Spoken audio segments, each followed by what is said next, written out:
Bonjour, je vais vous présenter l'exercice 12 de la page 123 du livre de seconde Hachette, donc qui parle de mélange stoichiométrique et de réaction chimique.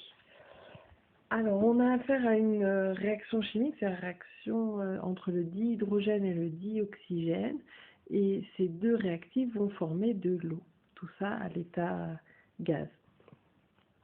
Donc on nous donne l'équation bilan, l'équation de la réaction chimique, et on nous la donne équilibrée, c'est-à-dire avec les coefficients stoichiométriques.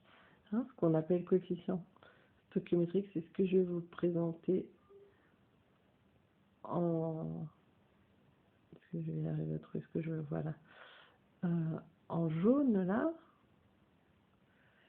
ça, c'est les coefficients stoichiométriques. Stoichiométrique, c'est qu'on est en train de parler de proportion. Ça veut dire que, par exemple, ici, en proportion, l'hydrogène est 2 fois plus présent, impliqué dans la réaction, que le dioxygène. D'accord? Parce que on a 2 dihydrogènes plus une seule molécule, quand il n'y a rien, c'est-à-dire un 1. Et en nombre de molécules, pour chaque molécule de dihydrogène introduite, j'en aurai le même nombre, j'aurai le même nombre de molécules d'eau produites. Pourquoi? Parce qu'ils ont le même chiffre significatif, ils sont dans les mêmes proportions, le même coefficient stoichiométrique, je mélange tout. Alors on nous demande la relation entre les quantités de matière initiales des réactifs. Et on me dit qu'on les note N0 pour dire que c'est au tout début, et de H2 et O2.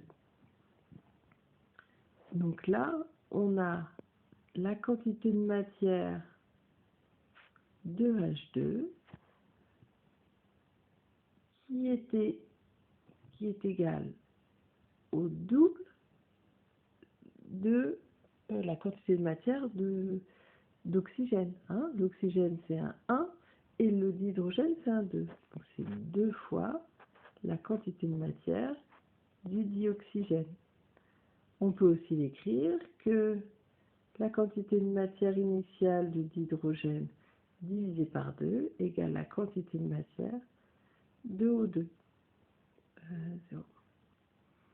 D'accord? Question 2. Parmi les mélanges suivants, lequel vérifie les proportions stoichiométriques? Donc on regarde.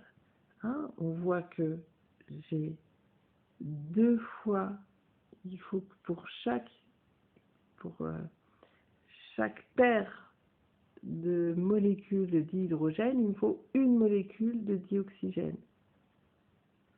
Donc le mélange A vérifie cette proportion. Le fait que j'aurai toujours plus de dihydrogène que de dioxygène. Donc là, 4 moles de dihydrogène, 4 divisé par 2, ça fait 2, et je trouve bien 2 moles.